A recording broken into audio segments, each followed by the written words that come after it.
mic too. Yes. Just don't touch it. Yeah, it's good with the way it is. Just speak. Let me ask you a question. You know, Melissa and I don't know. How does Lynn Knight pronounce her last name? Who? Lynn Knight. She's leading the board of discussion. K-N-I-T-E. I have no idea who that is. I don't know. She's a member here.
Good morning, good morning, good morning. Good morning. Well, that was nice. Some people are laughing and smiling at me. I'm grateful for that. I'm just going to pass that all in. Thank you. So no matter who you are, what side of the bed or the hammock or the futon or the mat or the car, hope not on this one, you're welcome here. And even if you got out of bed this morning and the first thing you thought of was the old Isaac Berlin song, "Oh, how I hate to get up in the morning," we welcome you here as well. My name is Keith Racy, and I will be the service associate today. The service leader today is the inspiring Melissa Jeter. Jeffrey Maxey is our wonderful music director, leading the choir, and our beautiful, wonderful director of lifelong learning, Jenny Gottman, is reading the story.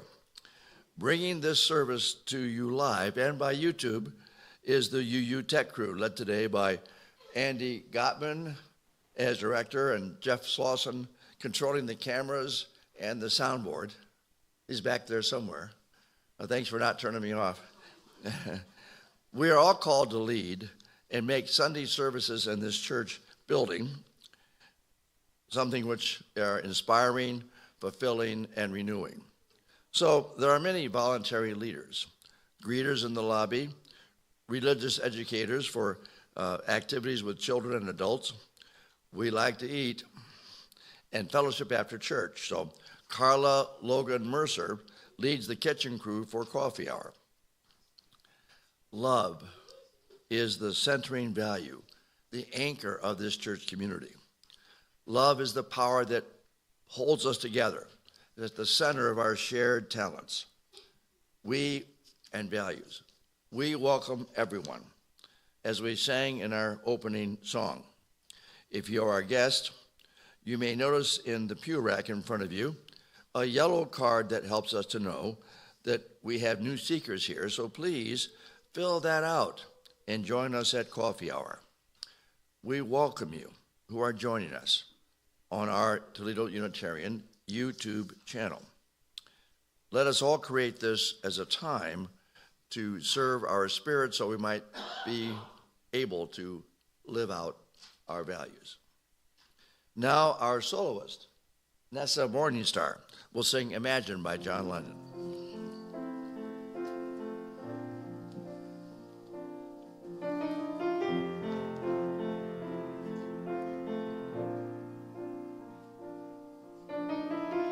Imagine there's no heaven.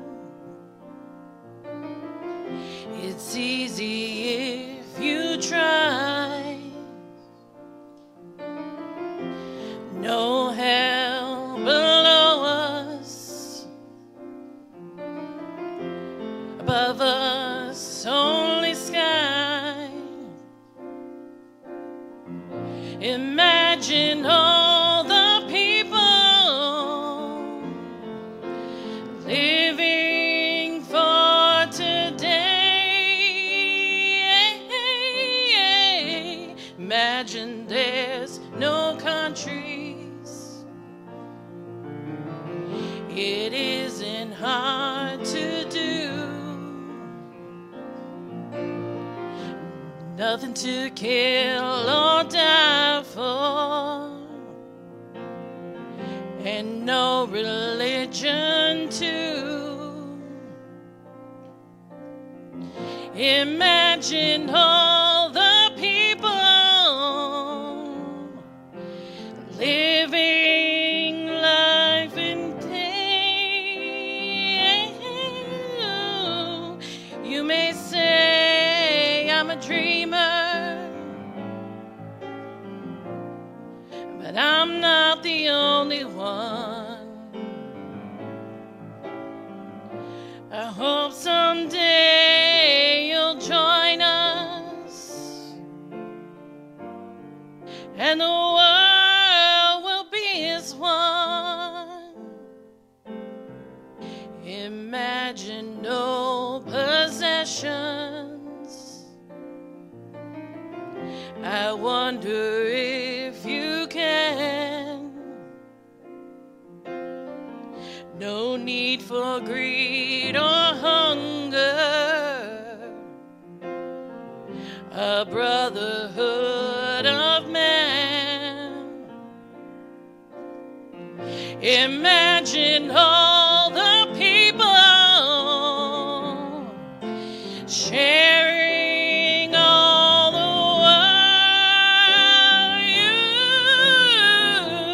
world. You may say I'm a dreamer, but I'm not the only one. I hope someday you'll join us, and the world will live as one.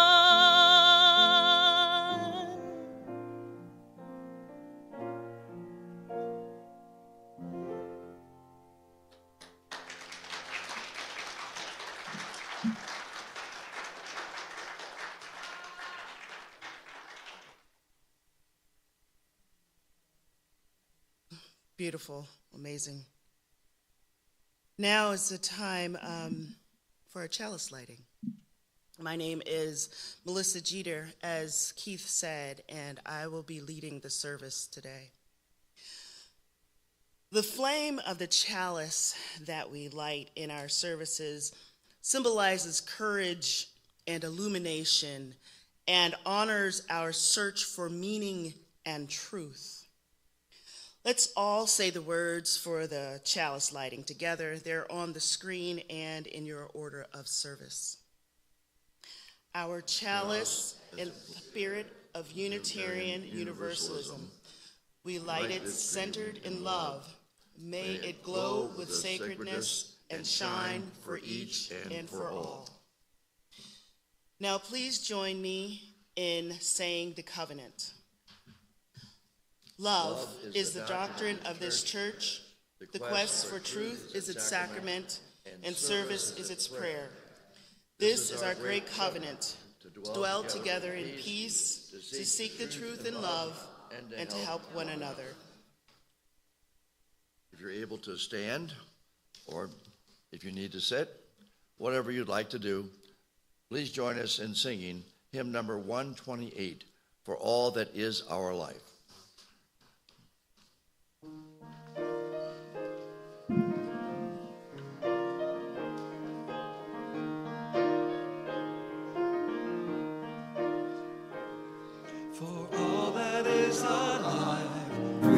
Our thanks and praise, for all life is a gift, which we are called to use, to build the common good, and make our own days glad. For needs which others serve, for services we give, for work and its reward. Come with praise and thanks for all that is our life. For sorrow we must bear, for failures made and lost, for each new thing we learn, for fearful hours that pass, we come with praise and thanks. For all that is our life, for all that is our life, we sing our thanks and praise. For all that is a gift, which we are called to use, to build the common good, and make our own days glad.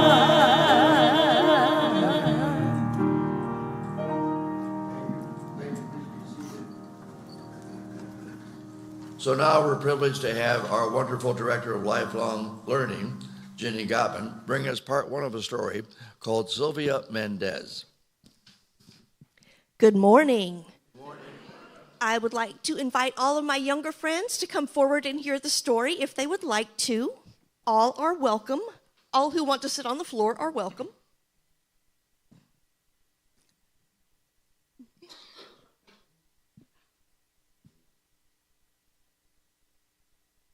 Hello, hello.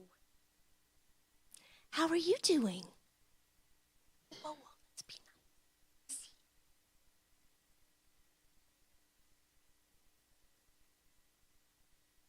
Oh, okay, I see. Good morning. Has anyone here heard of Sylvia Mendez? Gosh, okay, more than I would have predicted. In 1944, Sylvia was part of a group of people who sued the public schools in Orange County, California, because she wanted kids of all races to be able to go to school together.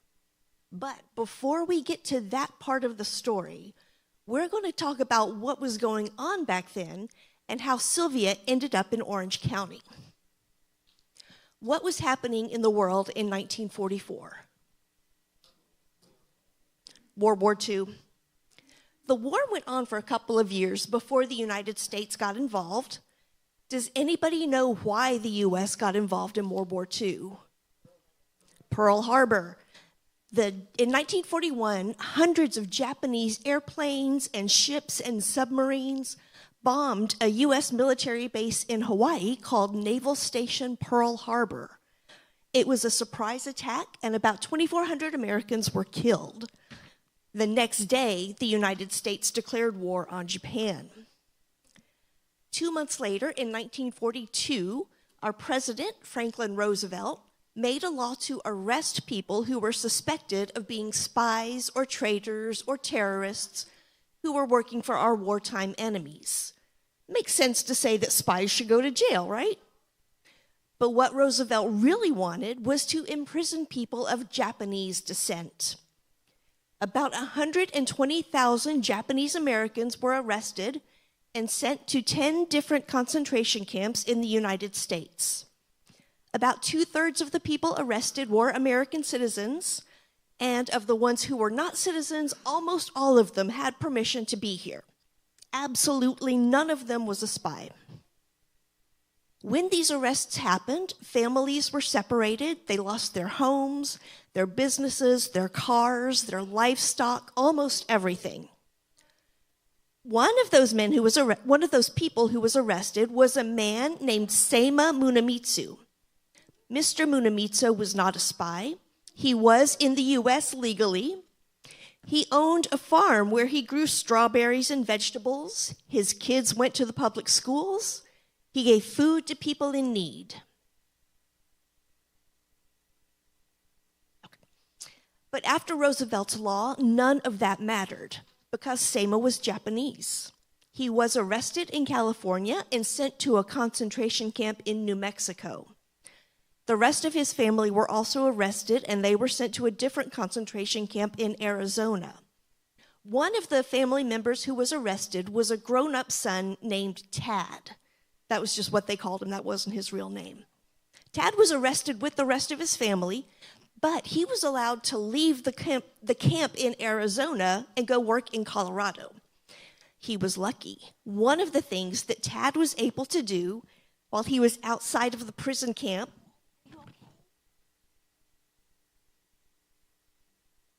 That was a little head bump right there. Yikes. Tad was able to go to work in Colorado, and one of the things he was able to do was put his family's strawberry farm up for rent in Orange County so that it wouldn't be taken away. In 1944, the Munamitsu farm was rented by an immigrant from Mexico named Gonzalo Mendez, who had a daughter named Sylvia. So that is how Sylvia ended up in Orange County. Next week, we will talk about what she did when she got there. Thank you. Watch your head now as you get up. Watch yourself. Thank you, Jenny. Let us sing for the children as they go to their morning activities. Joy.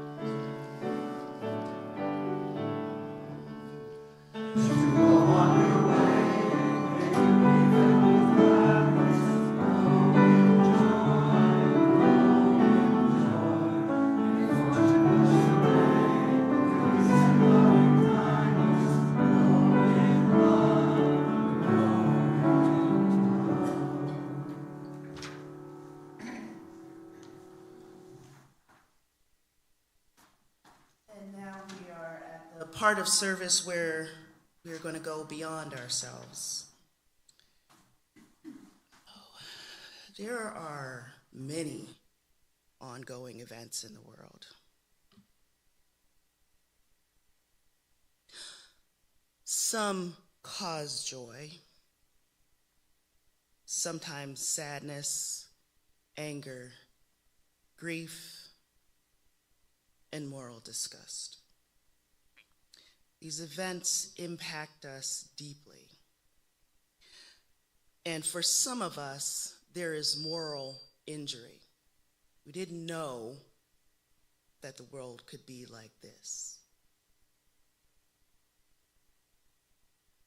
I sometimes have no words, only sounds. So I want us to do a spiritual practice where we listen to each other and express the sounds of our emotions. Let us begin. Think about the most recent event.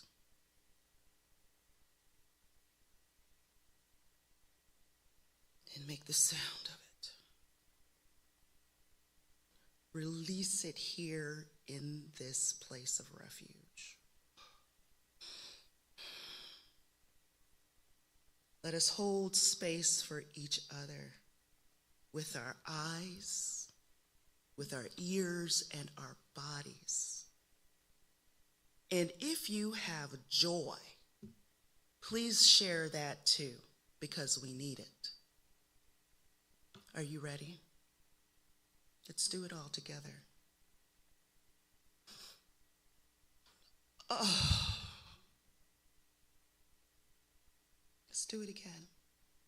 Just release it. Oh. In your happiness, the sorrow, the joy. Release it. The mic has some sorrow. The mic has some sadness, some joy. That's good to hear the joy. One more time.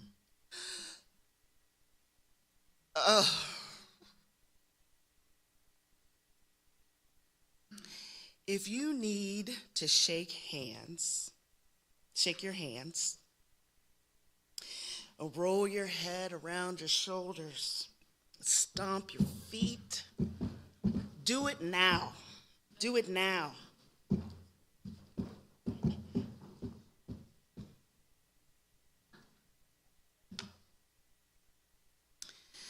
Now look at someone and tell them, I hear you.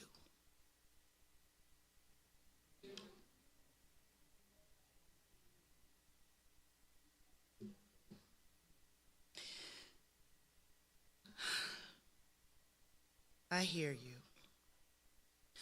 Let me remind you that we have a caring committee, which includes our minister. There are caring circles, we have friends, and this is our community. Please be in trusted relationships to care for yourselves and the joy, sorrow, and anxiety. Know your people. You are not alone. Now, let us listen to centering music from Jeffrey Maxey, Van Gogh, Virginio ILL.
Thank you, Jeffrey. Now, turning inward, I have these words by Emily M. Towns. Liberation is a process. Liberation and freedom are not the same. Liberation is a process. Freedom is a temporary state of being. It is more of an event we look toward, work for, and hope for. It is the hope of freedom that drives liberation. Liberation is the product of freedom. Liberation is the process of struggle with ourselves and with each other that begets the transformation of all of us to our full humanity. Through liberation, freedom may be made manifest, but that freedom is not a permanent state of being. When we are made whole, we are asked to give of that wholeness. Liberation is dynamic. It never ends. Now let us have 1 minute of silence, followed by congregational singing, where we will sing Spirit of Life.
This reading is from an excerpt from the Unitarian Universalist Pocket Guide.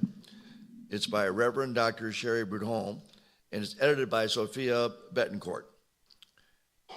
To acquaint you, us, with key aspects of our theology, I will build on Reverend Dr. Rebecca Parker's metaphor of a theological house or dwelling place, which she introduced in a series of lectures at the Liberal Religious Educators Association Falls Conference in 2002.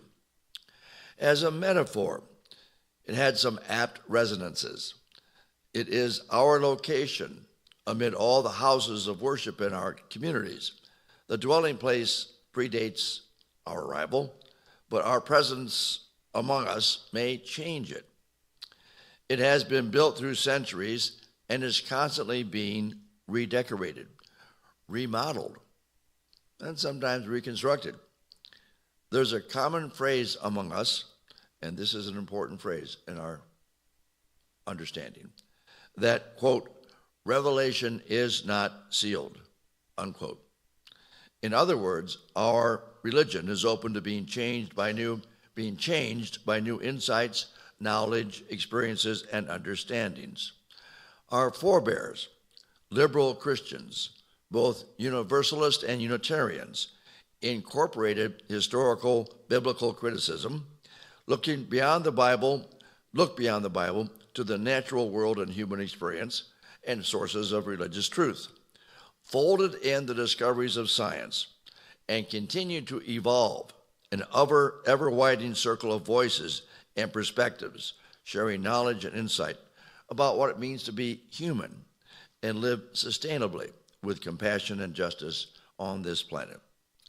How Unitarian Universalists collectively understand our theology is increasingly shaped by feminist, womanist, queer, disability, post-colonial, and liberationist theories and perspectives of recent decades that many of our clergy and congregants hold in high regard.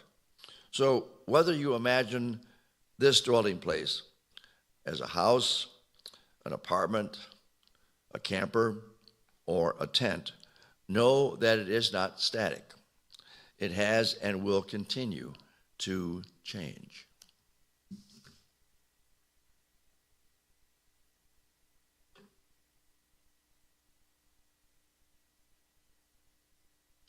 Good morning. Thank you for allowing me to speak to you today. I am a member here, UU clergy, a minister not fellowshipped with the UUA, but a candidate. But the short title is Minister in Formation. What I am is a lifelong learner and always in process. I want to share with you the importance of having an intersectional approach in UU theology. One of our forebears, our religious forebears, James Luther Adams, argued that people do not exist in a vacuum. So the concerns of one are the concerns of everybody. So how does that apply to us in this human family? Even more, because we are free in this faith to think, to love, to inform from our direct experience and use science to make meaning of what is happening in our world, our theology is increasingly shaped by feminist, womanist, queer, disability, post-colonial, and liberationist theories and perspectives of recent decades. Making meaning of living life, for me, is theology. What theologies are helping you make meaning of what is currently happening in the world and in your life?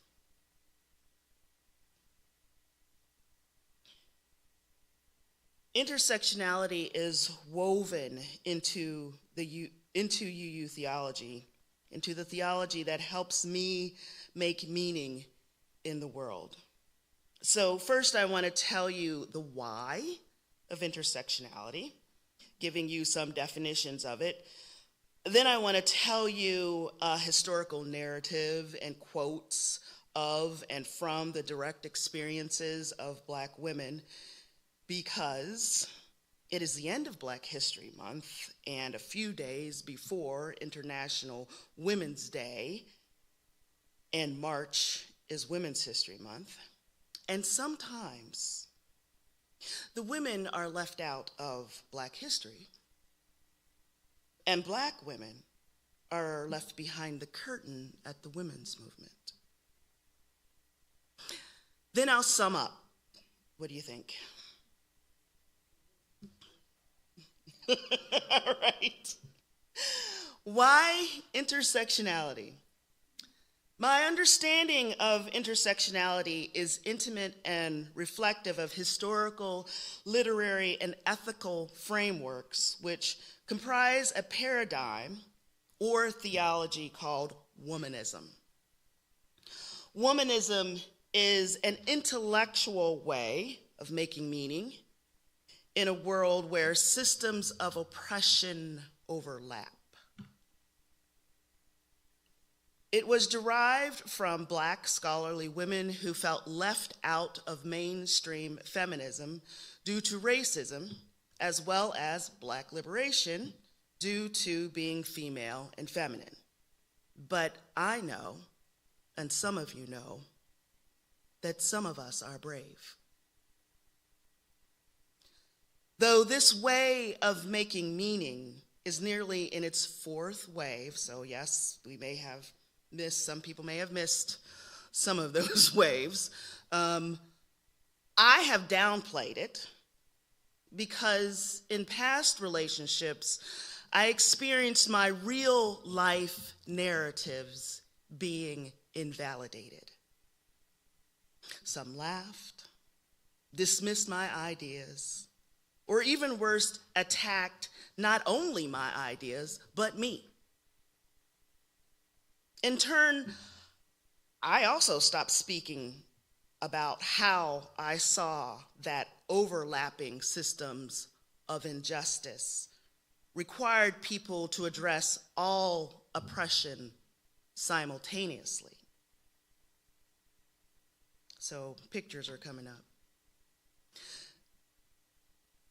This is a truth I embodied as well as uncovered in books written by Alice Walker, Paula Giddings, Patricia Hill Collins, Darlene Hines Clark, Gerda Lerner, who is a white woman, Angela Davis, Bell Hooks, Toni Morrison, Katie Cannon, who is a womanist theologian, and Wilda Gaffney, Emily Towns, and so many more.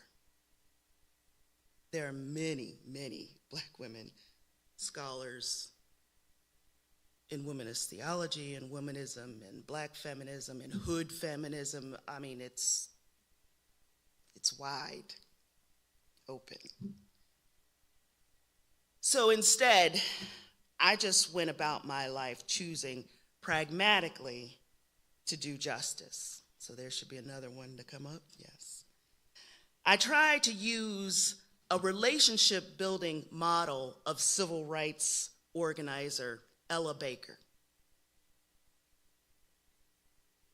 Ella Baker was the other one, Ella Baker.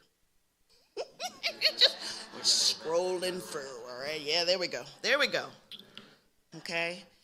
Some people may not know that Ella Baker was organizing the students at the same time that Martin Luther King was organizing adults. She was very critical and had a different way of doing organizing, but it took all of us. So instead of being worried about being invalidated, I just went about my life choosing pragmatically to do justice. I tried to use relationship building models from Ella Baker, and I refused to get up and move from my seat like Rosa Parks. I tried to lift, here we go with another one, lift people as I climbed like Mary Church Terrell, who in the early 19th century led Black American women's organizations.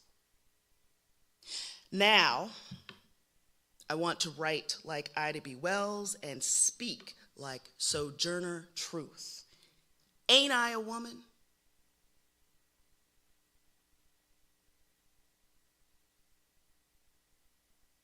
So she said that, and people know she was in Akron. She's attributed to saying that when she was in Akron. The turning point for me came one day in 2016 when I heard Reverend Dr. William Barber III of the New Poor People's Campaign. He was leading the Moral Mondays in North Carolina, and he's still doing that.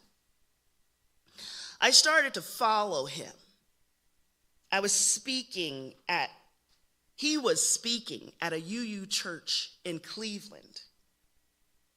And then I heard Reverend Barber speak about interlocking systems of oppression. And he included people of faith, no faith, black, white, indigenous, LGBTQ, poor people. I could see myself in that movement. The same people, I could hear the intersectionality and justice when he said, the same people who vote against health care also vote against expanding voting rights and marriage equality. If they are cynical enough to vote against these issues, against us, then we should at least be smart enough to work together. Injustice and oppression are interlocking. Kimberly Crenshaw created the word intersectional in her work as a scholar and attorney. And I don't have a photo of her on the way because I got tired. I'm going to tell you the truth.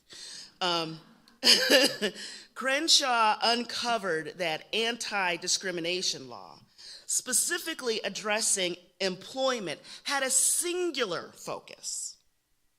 When black women brought particular cases, Crenshaw found that the courts would only allow suits that were either about race or about sex. However, race and sex are not mutually exclusive.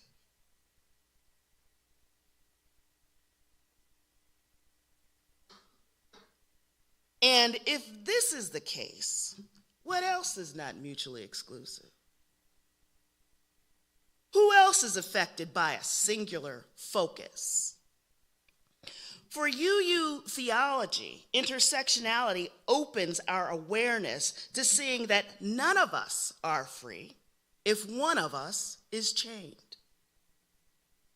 It illustrates that people are oppressed in as many ways as there are different human beings whose wholeness is outside the accepted norms of our society. And that makes me think of Jenny's story. How many people knew about Japanese internment camps? Okay.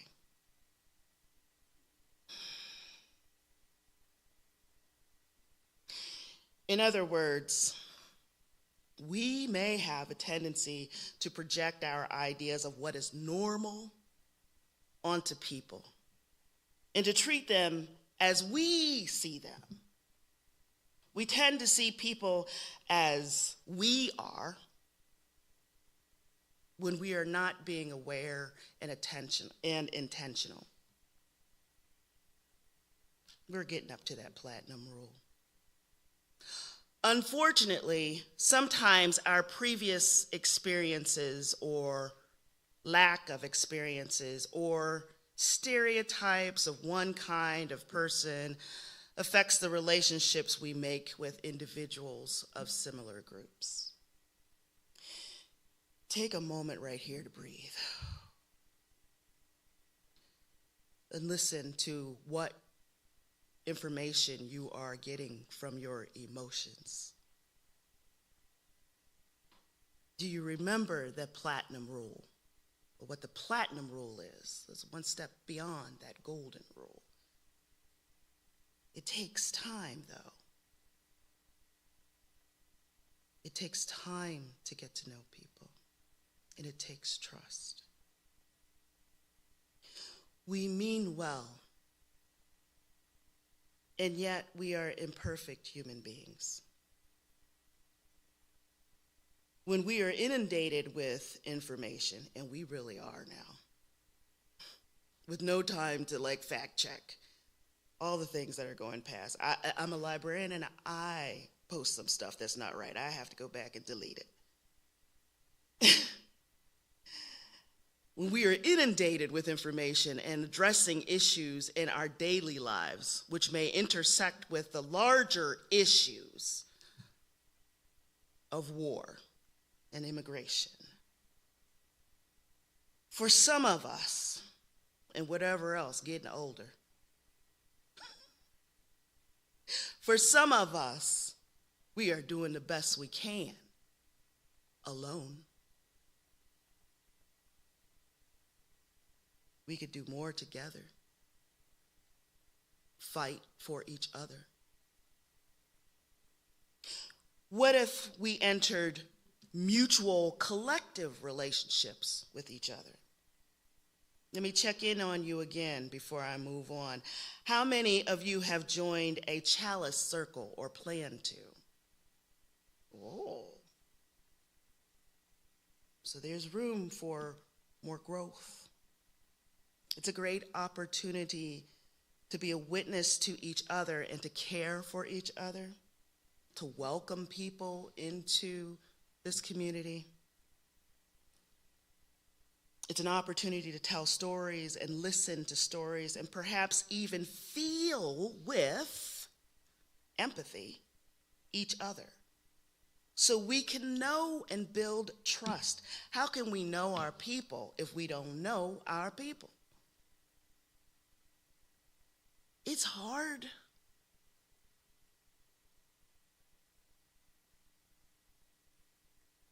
We like to use our brains a lot, though. I'm not saying that we shouldn't use our brains. I'm just saying that, we should, in addition to using, this frontal lobe that's really great, we could also use our heart, our feelings, which is really this thing right here in the back, that primitive brain that's just bing, I'm scared.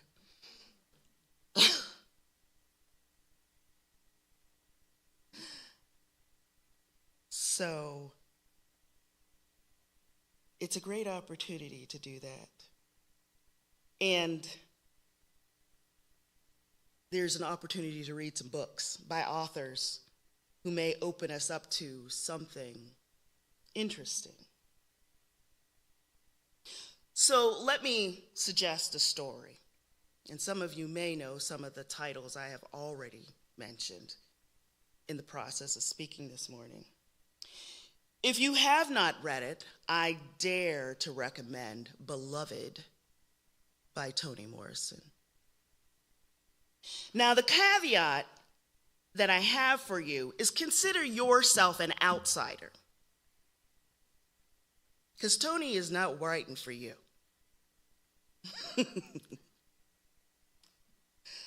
Looking in on a direct experience of a Black woman who is in the process of leaving slavery.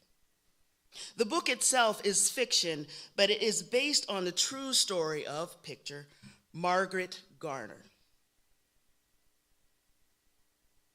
This is something that happened in the United States. After slavery, Morrison explores the psychological and spiritual aftermath of Garner's experience in fiction.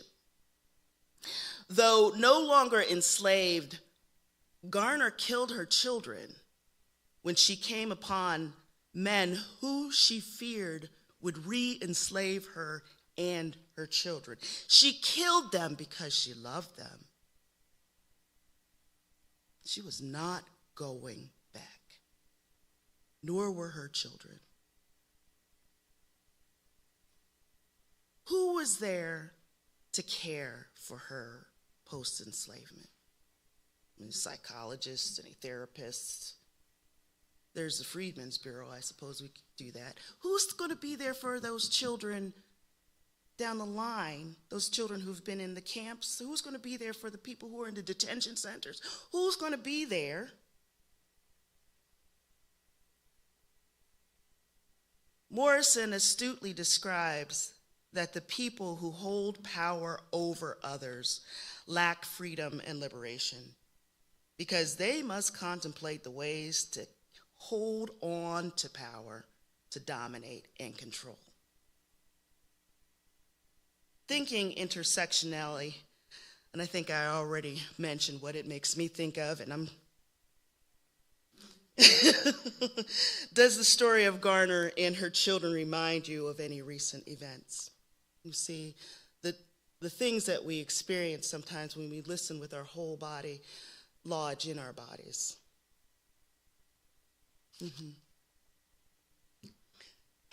I think resistance to interlocking systems of oppression is like a tailored suit. It fits differently on different people in particular contexts. So when hearing Black and queer feminist Audre Lorde, quote, "Caring for myself is not self-indulgence, it is self-preservation, and that is a political act of warfare." Think and listen deeply to what she is conveying. So when you don't see as many Black and brown people out at the King's March, there is a political act of warfare going on at home. Lord also said, there are no single voting issues. How many people remember Shirley Chisholm? Shirley Chisholm is known for being the first Black person to run for president of the United States. The whole United States. She built coalitions of all different groups of people within the United States in the 1970s. Here's a book title, Unbought and Unbossed. When speaking about being in rooms where most people didn't look like her, she said, "If they don't have a seat for you at the table, bring a folding chair." All right. The conventional ways of making meaning of life are different when the wholeness of groups of people is outside of what and who is considered the norm in our world. Imagine God, a Black woman. God is a Black Woman is the title of a book by Christina Cleveland, PhD.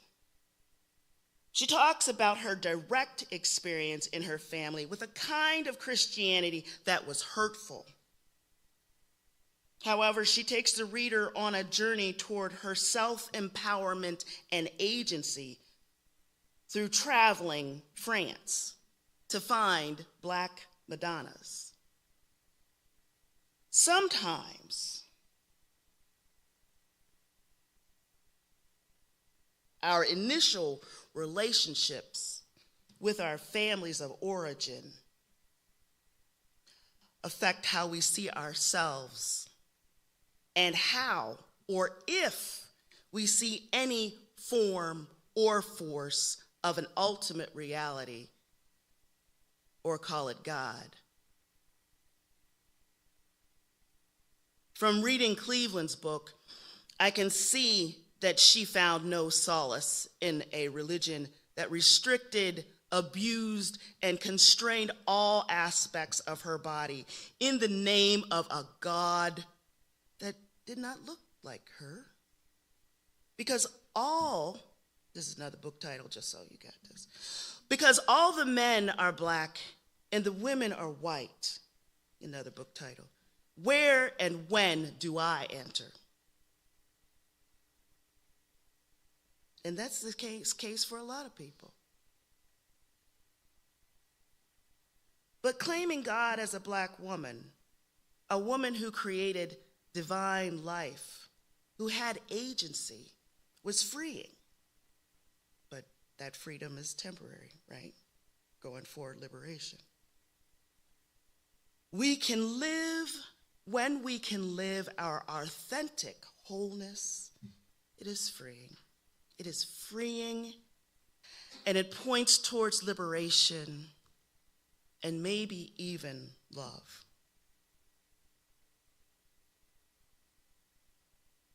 Our faith has many theological perspectives. Revelation is not sealed. We are in process. Intersectionality is part of making meaning, where we learn that injustice and oppression has many ways, but so does resilience.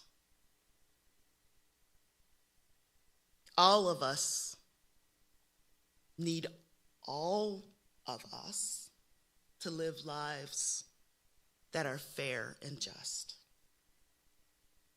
We all need relationships that are a refuge to the narrow, oligarchic bigotry, hatred, and overpowering dominance that keeps us divided against ourselves individually, as well as groups of people we know nothing about and maybe are taught to fear and hate. Amen. Our covenant is a promise to journey together. Let us find room for all of us. Let us listen. I gotta shake some of that off now. Let us listen and build trusting relationships. Let us engage in a mutual collective love where we are each other's refuge.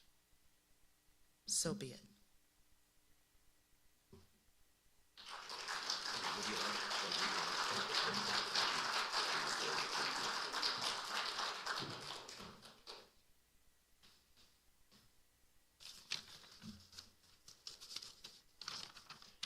Today's topic is intersectionality, which in a way is different people trying to get along well. Melissa invited me to talk about transgression, action not usually perceived as getting along, but often needed for good intersectionality. Know that transgression isn't always wrong, isn't always bad, and sometimes is essential for change for the good to happen and for personhood to bloom. If the societal norm is wrong, transgression is important to change that norm. If you can't be you without transgressing against social standards to have your own deeply realized personhood, sometimes you must transgress. And if you're comfortable in what some consider the opposite of norms, whether from choice or necessity, you're a transgressor, aren't you?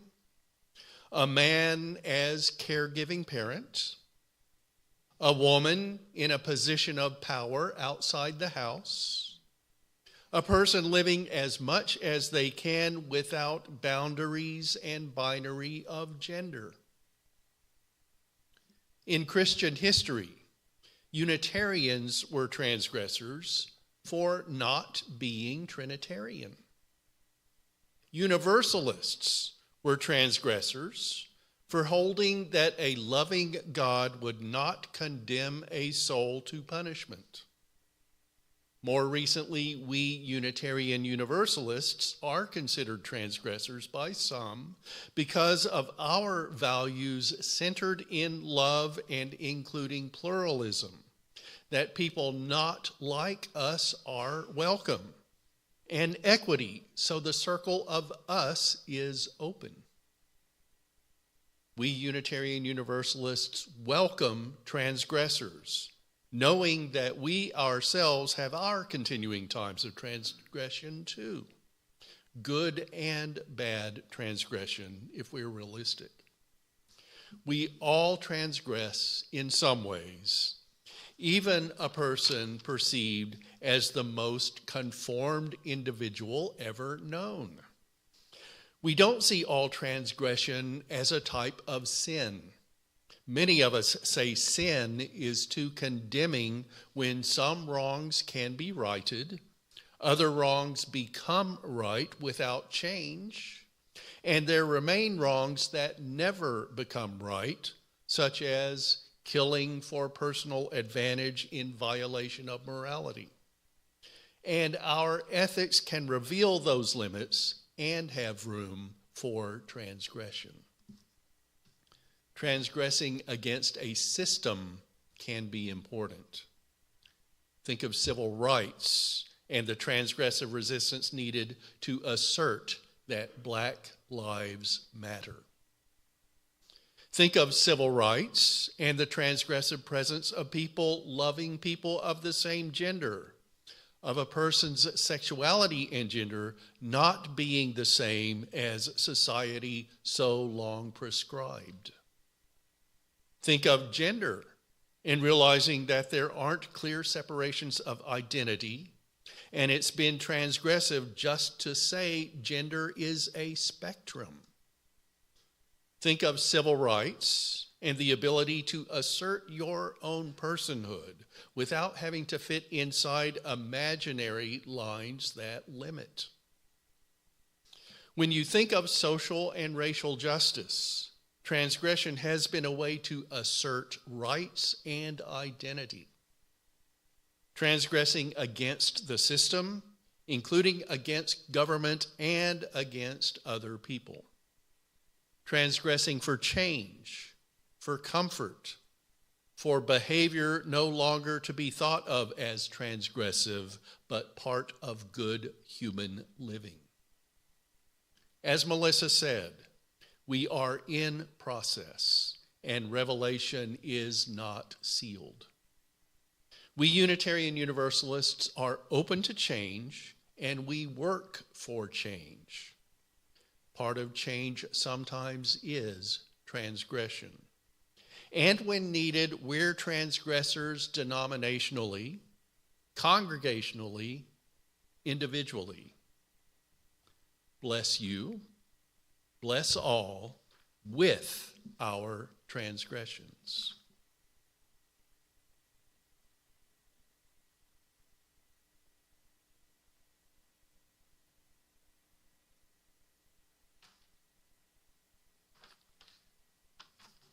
Well, I just transgressed. My name wasn't on this part of the service. There are many ways to give to this church. This church is self-sustaining. And your financial support, our financial support, is much appreciated. Here, the baskets are now being passed for the offering. If you are watching our Toledo Unitarians YouTube channel, please see the QR code on your screen. You can also give using Venmo at First Unitarian Church Toledo, if you're here watching on the YouTube channel. Now we have a chance to do some singing in response to the offering.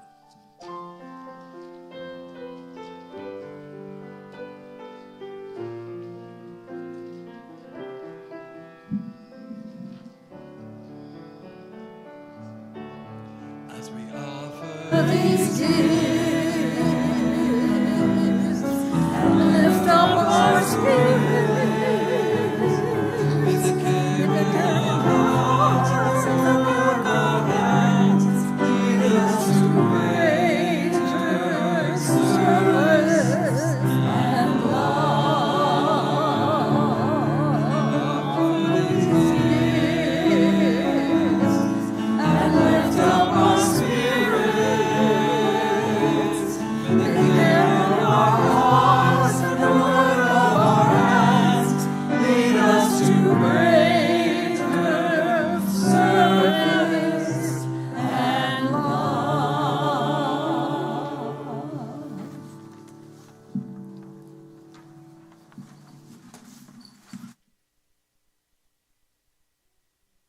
Soon part of our gathering, where we tell you what's scheduled for next Sunday.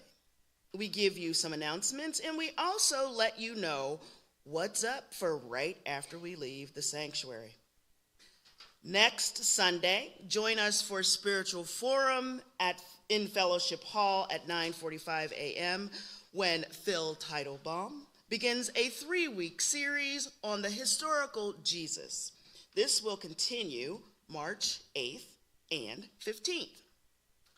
For the 11 a.m. gathering next Sunday, Reverend Tim will speak on What Do You Pray?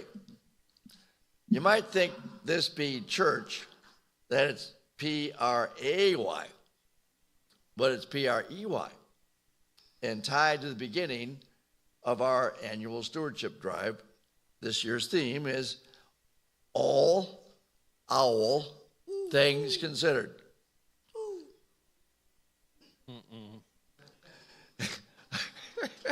The sound of script, trying to the script. Sound effects. And you might know that the owl, in addition to being wise, is a bird of prey. But be at ease. Reverend Tim will not be predatory in a bad way. Is there a good way? Is there a good way to be predatory? I don't know. Well, I think collecting money, it might be necessary. I don't know. This coming Thursday is the first Thursday series of social justice talks, which our church's Unitarian Action Committee co-sponsors at noon at Monroe Street United Methodist Church.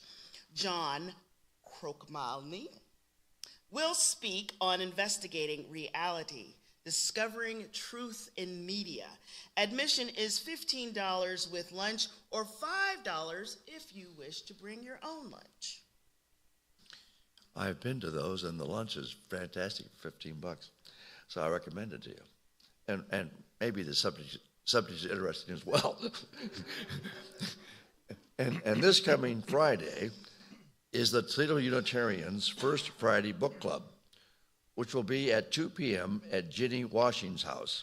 Lynn Knipe will lead a discussion of Call of the Wild, the book by Jack London, published only 123 years ago.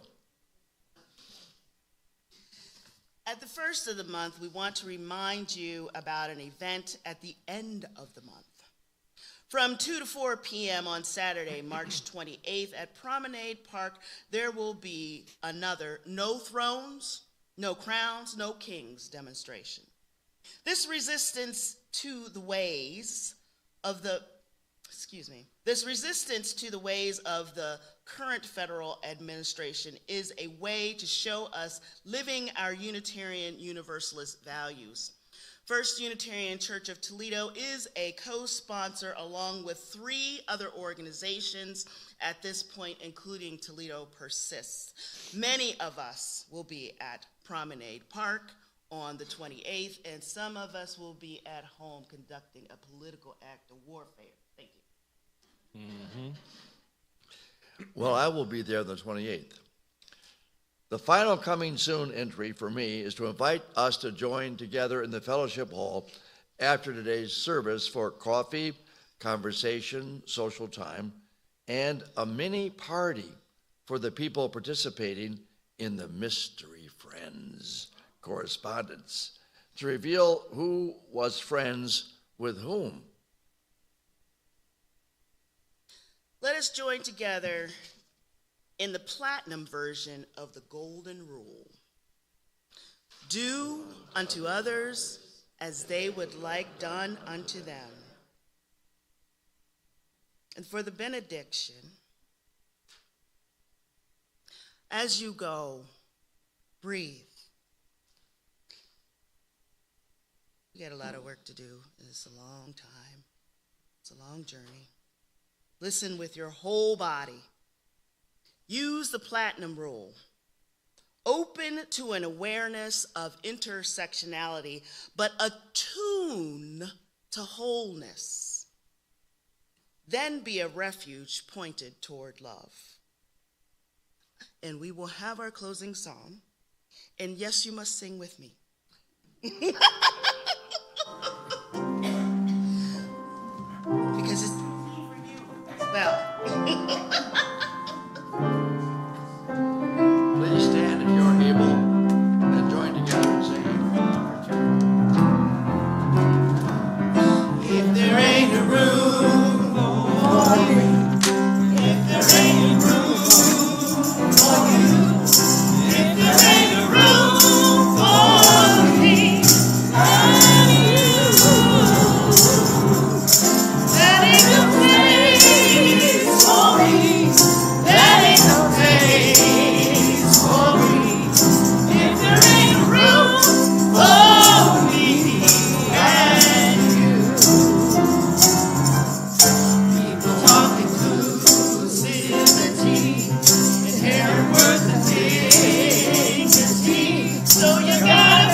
notice